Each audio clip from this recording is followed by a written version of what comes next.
गुरुर्ब्रह्मा गुरुर्विष्णू गुरुर्देव महेश्वरा सद्गुरु साक्षात परब्रह्म तस्मै श्री सद्गुरुवे नमः। जय जय रघुवीर समर्थ श्रीराम समर्थ। सद्गुरु चरणांना नतमस्तक होऊन आपण या शुभ्र सकाळच्या वातावरणामध्ये या निरूपणास सुरुवात करूया। मायबाप सज्जनांचं स्वागत आहे। समर्थांनी सांगितलेलंच आहे ना, माणसाकडे कपडे स्वच्छ असो किंवा नसो, पण मन मात्र स्वच्छ असलं पाहिजे। कारण का बरं? कारण स्वच्छ कपड्याची स्तुती आहे ना, तो समाज करत असतो, लोक करत असतात, पण स्वच्छ मनाची स्तुती आहे ना, तो परमेश्वर करतो। म्हणजे काय? म्हणजे नात्यांच्यातला बंध आहे ना, तो पवित्र मनामध्ये असायला हवा, स्वच्छ विचारांमध्ये असायला हवा।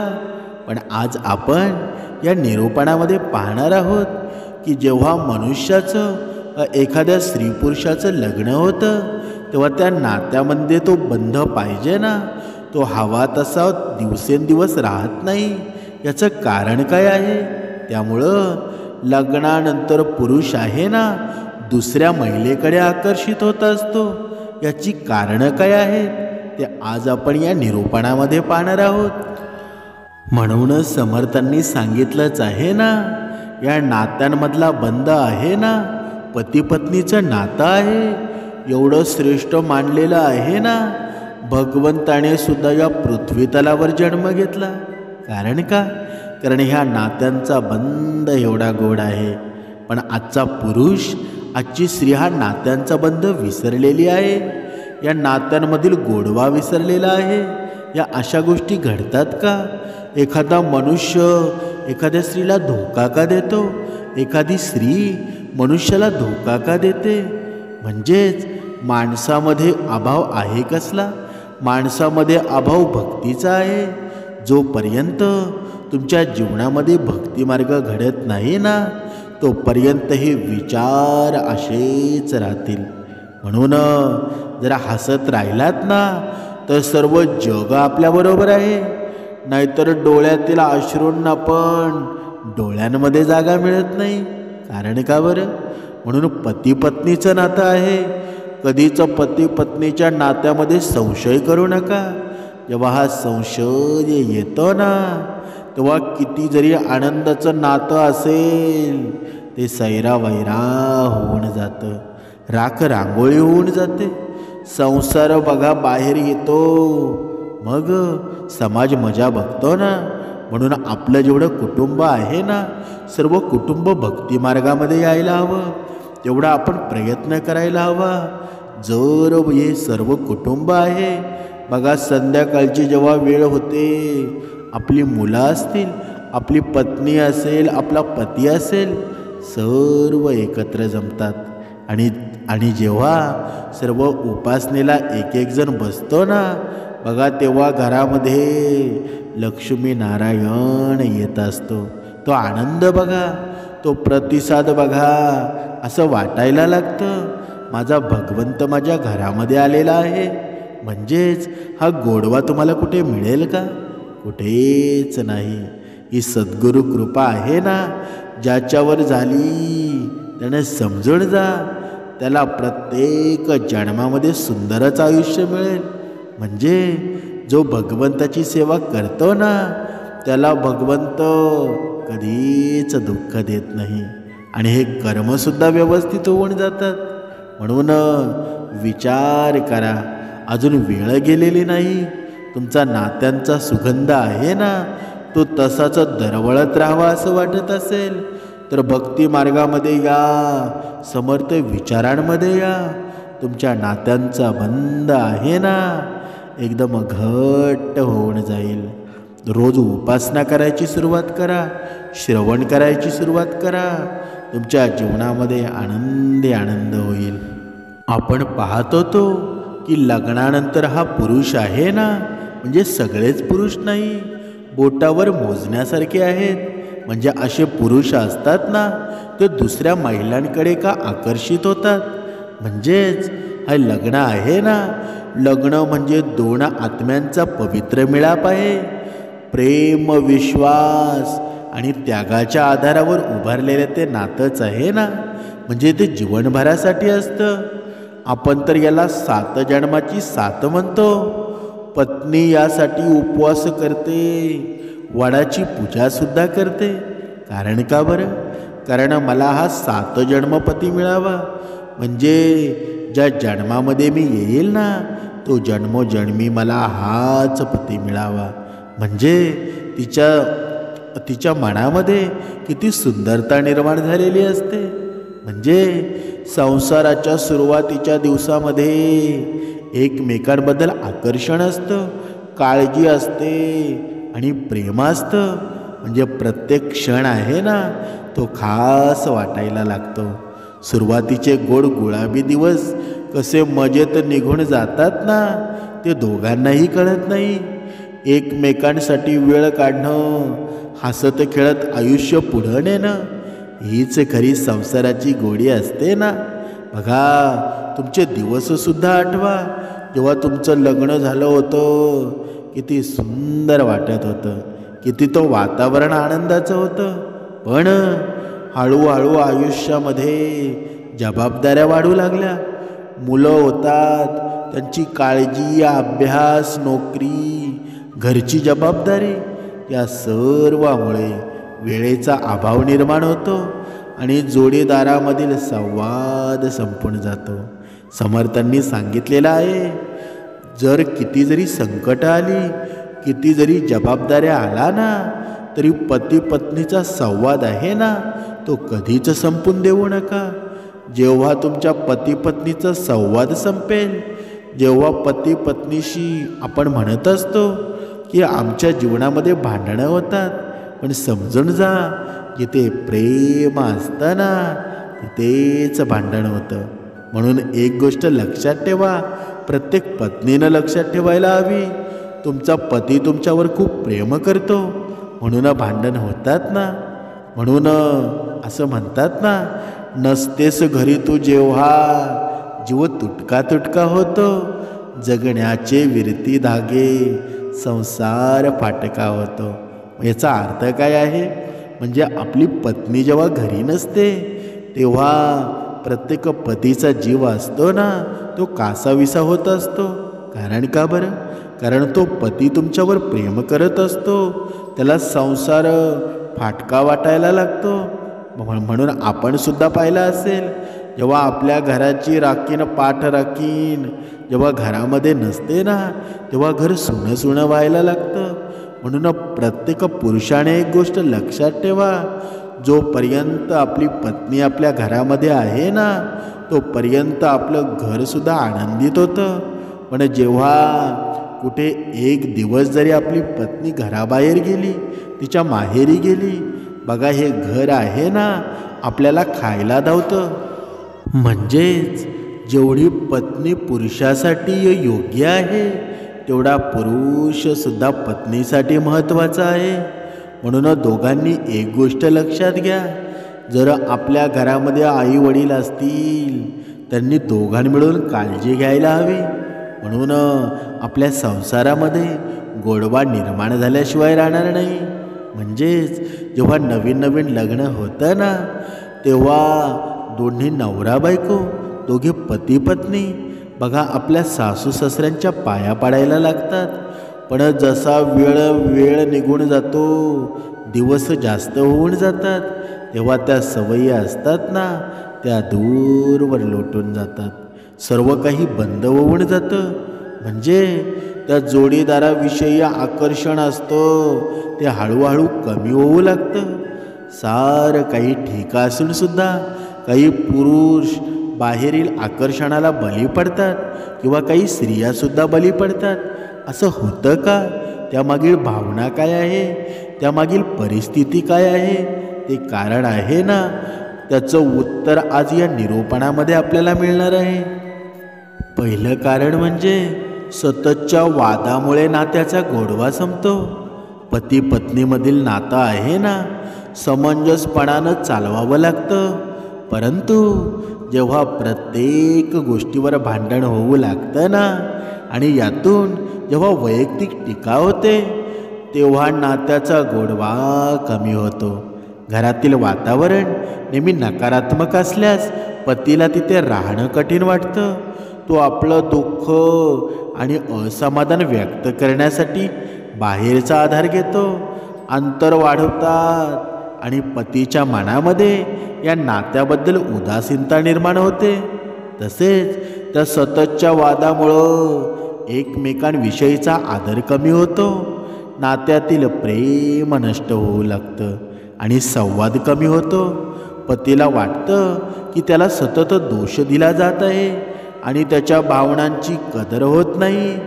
पत्नीलाही तसंच वाटू लागतं, मी राब सर्वांसाठी राबते, पण कोणाला माझी किंमत नाही. समर्थांनी सांगितलेलं आहे, इथे प्रत्येक पत्नीने एक गोष्ट लक्षात ठेवायला हवी. याचा परिणाम आहे ना, पतीवर असा होतो की तो आपले समाधान आणि शांती इतरत्र शोधण्याचा प्रयत्न करतो. जर वेळेमध्ये हे वाद थांबवले नाहीत ना, तर त्या नात्यामध्ये दुरावा निर्माण होतो आणि नात्याचा गाभा हलका होतो. म्हणजे आपण ज्या गोष्टी स्वप्नामध्ये रंगवल्या होत्या त्यांची सर्व राख रांगोळी होते ना. आता दुसरी गोष्ट पाहूया, अपेक्षांची पूर्तता न होणे. म्हणजेच लग्नाआधी किंवा नंतर प्रत्येक पतीच्या मनामध्ये आपल्या पत्नीबद्दल काही अपेक्षा असतात. त्याला वाटतं की त्याची पत्नी प्रेमळ, समजूतदार आणि हुशार आहे, त्याच्या भावना समजून घेणारी आहे आणि आकर्षकसुद्धा दिसणारी असावी. मात्र प्रत्येक व्यक्ती परिपूर्ण असतो का? कधीच नाही ना. म्हणून वास्तविक जीवनामध्ये प्रत्येक अपेक्षा पूर्ण होणं शक्य नसतं. जेव्हा त्याच्या काही अपेक्षा अपूर्ण राहतात ना, तेव्हा त्याच्या मनात नाराजी निर्माण होते. त्याला वाटू लागतं की त्याचं नातं तसं आनंददायक नाही किंवा त्याला हवं तसं होत नाही. म्हणजेच हळूहळू त्या नाराजीचं रूपांतर असमाधानामध्ये बदलतं आणि तो आपल्या पत्नीशी भावनिकदृष्ट्या दूर जाण्यामध्ये सुरुवात होते. ज्या गोष्टी त्याला आपल्या पत्नीमध्ये मिळाल्या नाही, तर तो बाहेरच्या व्यक्तीमध्ये शोधू लागतो. कधीकधी त्याला बाहेरील व्यक्तींचं बोलणं, त्यांचं वागणं, त्यांचा स्वभाव आणि त्यांच्याकडे दिलेलं लक्ष अधिक आकर्षक वाटतं. हे लक्ष आहे ना, कौतुक त्याला आनंद देतं. मग नवरा बायकोचं नातं मागं पडत जातं. यावर उपाय म्हणजे समर्थांनी सांगितलेलं आहे, दोघांनीही एकमेकांच्या अपेक्षाबद्दल मन मोकळेपणानं बोलायला हवं. पतीनेही समजून घ्यायला हवं की पत्नी पूर्णपणे त्याच्या कल्पनेसारखी होऊ शकत नाही. तसंच पत्नीनेही तिच्या भावना समजून घेऊन त्या पूर्ण करण्याचा प्रयत्न करायला हवा. म्हणजेच नात्यामध्ये एकमेकांबद्दल प्रेम, आदर आणि वेळ देणं खूप महत्त्वाचं आहे ना. यामुळे नातं पुन्हा भरू शकतं. म्हणूनच समर्थांनी सांगितलेलं आहे, जर आपल्या पत्नीवर, आपल्या पतीवर जर विश्वास ठाम असेल ना, तर तुमचं नातं कधीच कलुषित होणार नाही. तुमच्या नात्यामध्ये कधीच दुःख येणार नाही. म्हणून प्रेमाने वागा. आता पुढे पाहूया, कमी वयात लग्न केल्यानं परिपक्वतेचा अभाव असतो. बघा, काही पुरुष असतात ना, कमी वयातच लग्न करतात. मुख्यतः कुटुंबाचा किंवा समाजाचा दबाव असल्यानं त्यावेळी त्यांना वैवाहिक जीवनामध्ये जबाबदाऱ्यांबद्दल पुरेसं ज्ञानसुद्धा नसतं. अशा परिस्थितीमध्ये जसजसे आयुष्य पुढं जातं ना, तशी त्यांची मानसिकतासुद्धा बदलते आणि त्यांच्या गरजासुद्धा बदलतात. मात्र त्यांच्या जोडीदारासोबतचं नातं आहे ना, ते बदल पेळू शकत नाही. त्यामुळं पती इतरत्र समाधान शोधण्याचा विचार करू शकतो. हे नातं आहे ना, केवळ आकर्षणावरच आधारलेलं असलं ना, त्यात दीर्घकाळी स्थिरता टिकवणं खूप कठीण जातं. याशिवाय करिअरची जबाबदारी, वैवाहिक जबाबदाऱ्या यांच्यात संतुलन साधणंसुद्धा त्यांच्यासाठी अवघडच जातं ना. आणि त्याचा परिणाम म्हणजे अशा नात्यामध्ये गैरसमज वाढण्याची शक्यता असते. याशिवाय कमी वयात घेतलेले निर्णय अपरिपक्वतेमुळे चुकीचे ठरू शकतात, ज्याचा नात्यावर नकारात्मक परिणाम होतो. म्हणूनच वैवाहिक नातेसंबंधामध्ये परिपक्वता, समजूतदारपणा आणि भावनिक स्थिरता महत्त्वाची आहे. म्हणूनच समर्थांनी सांगितलेलं आहे ना, आयुष्य माणसानं जगायला कसं हवं बरं. मनुष्याचं हे मन आहे ना, ते मन आणि म्हण बघा, या दोन गोष्टी लक्षात ठेवा. एक गोष्ट म्हणजे म्हण आणि दुसरी गोष्ट म्हणजे मन. म्हणजे कुणासमोरही मांडत बसू नका. कारण अर्थानं कळालेली म्हण असू द्या किंवा अर्थात बुडालेलं म्हण असू द्या, प्रत्येकाला झेपतंच असं नाही. म्हणून आपल्या भावना कुणापुढे निर्माण करायच्या, कुणापुढे मांडायच्या, हे चांगलं तुमच्या लक्षात असायला हवं. म्हणजेच सर्वांवर विश्वास ठेवून आपली गुपितं ओपन करत जाऊ नका. पुढचं कारण म्हणजे शारीरिक जवळीक कमी होणं. शारीरिक जवळीक आहे ना, ही नात्याचा महत्त्वाचा भाग आहे. मात्र कामाचा ताण, जबाबदाऱ्या किंवा जोडीदाराशी असलेल्या वादांमुळं ही जवळीक कमी होऊ शकते. जेव्हा पतीच्या या गरजेची पूर्तता होत नाही, तेव्हा त्याच्या मनात निराशा निर्माण होते. त्यामुळं त्याचं मन इतरत्र आकर्षित होतं. शारीरिक जवळीक फक्त शरीरापुरती मर्यादित नसते, ती नात्याचा गाभा मजबूत करण्याचं काम करते. म्हणूनच समर्थांनी सांगितलेलं आहे ना, चांगले मन असू द्या किंवा चांगला स्वभाव असू द्या, या दोन्ही गोष्टी आपल्यासाठी आवश्यक असतात. कारण का? कारण चांगल्या मनाने काही नाती जुळतात आणि चांगल्या स्वभावाने ती नाती जीवनात टिकूनच राहतात ना. म्हणून चांगले मन आणि चांगला स्वभाव आहे ना, ती नात्यांची सुंदरता निर्माण करत असतं. म्हणूनच चेहरा बघण्यापेक्षा सदैव समोरच्याच्या मनामध्ये उतरून बघावं. कारण ही सुंदरता आहे ना, ही वयाच्या बरोबर संपून जात असते. शेवटपर्यंत टिकतो ना, तो माणसाचाच स्वभाव असतो.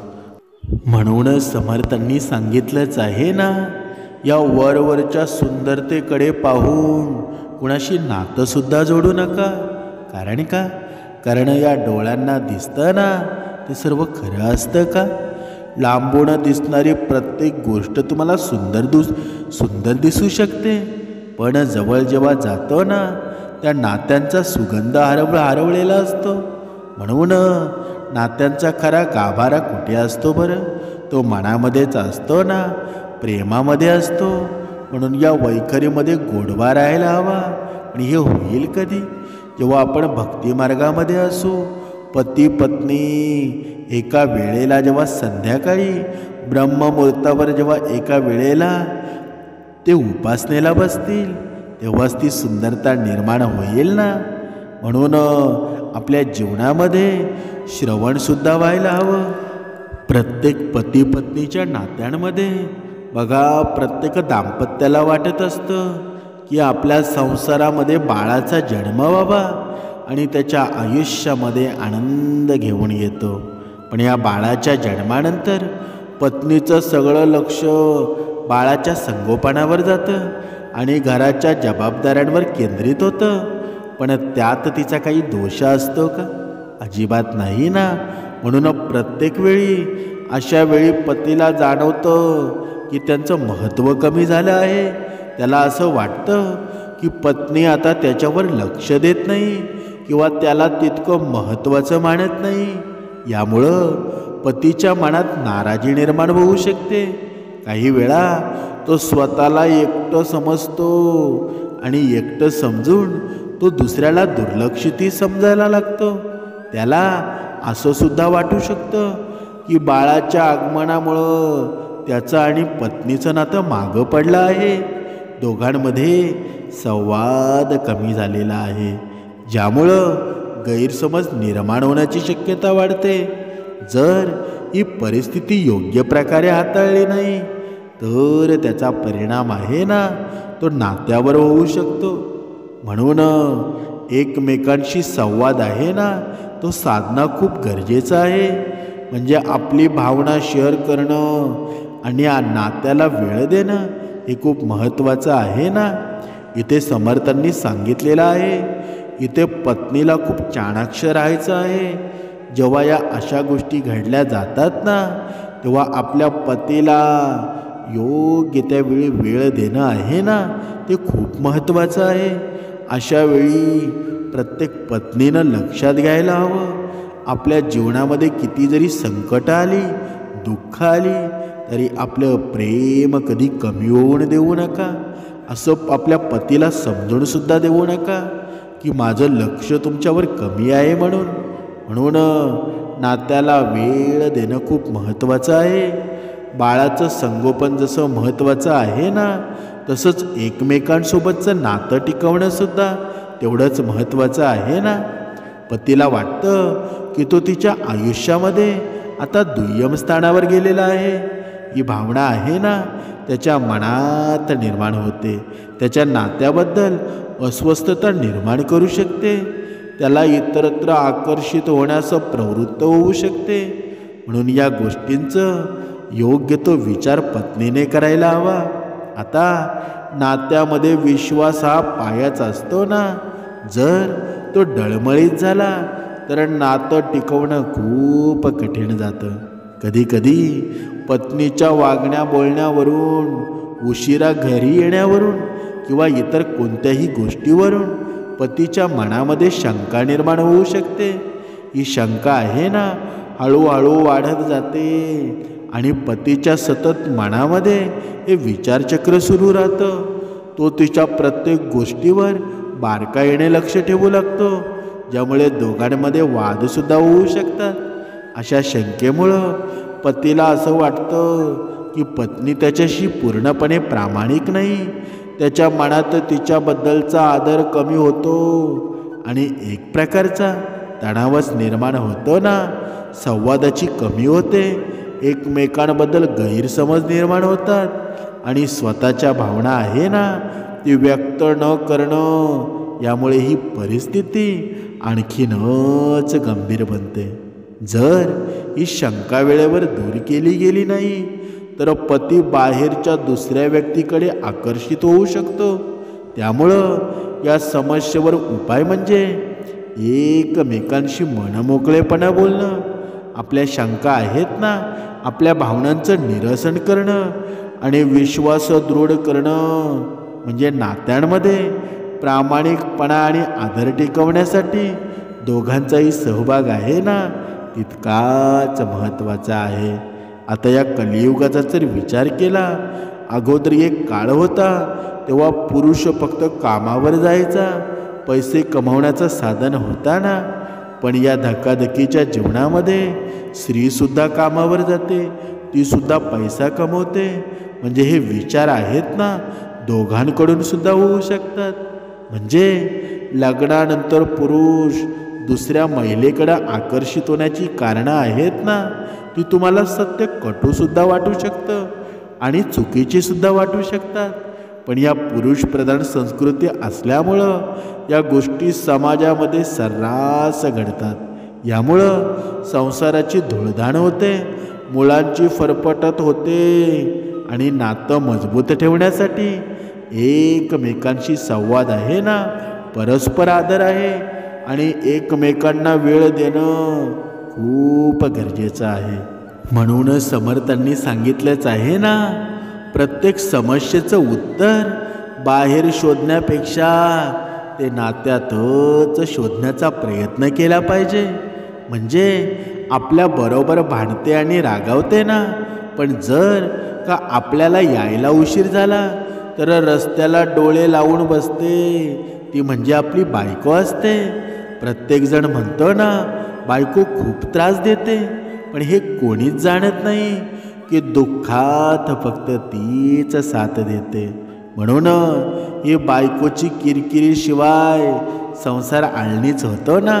म्हणून या नवरा बायकोच्या नात्यामध्ये कितीही भांडणं झाली तरीही वाईट परिस्थितीमध्ये तीच तुमची साथ देते अगदी शेवटच्या क्षणापर्यंत. म्हणून नातं टिकवायचं असेल ना तर दोघांनीही ते नातं जपायला हवं. कारण नातं फक्त जबाबदारीवर नाही तर प्रेम आणि विश्वासावर उभं असतं. म्हणून जीवनामध्ये काही भेटलं नाही तरी चालेल, किती दुःख जरी आली तरी चालतील, पण आपलं मन आहे ना या पतीपत्नीचं नातं आहे. श्रेष्ठ होईल कधी? जेव्हा आपण भक्तिमार्गामध्ये असू, समर्थांच्या विचारांमध्ये असू. जर आपण दोघंजण उपासना करत असू, श्रवण करत असू, चांगल्या चांगल्या गोष्टी ऐकत असू, तर तुमच्या जीवनामध्ये भगवंताची कृपा झाल्याशिवाय राहणार नाही. तुमचा संसार सुखाचा होईल. जय जय रघुवीर समर्थ.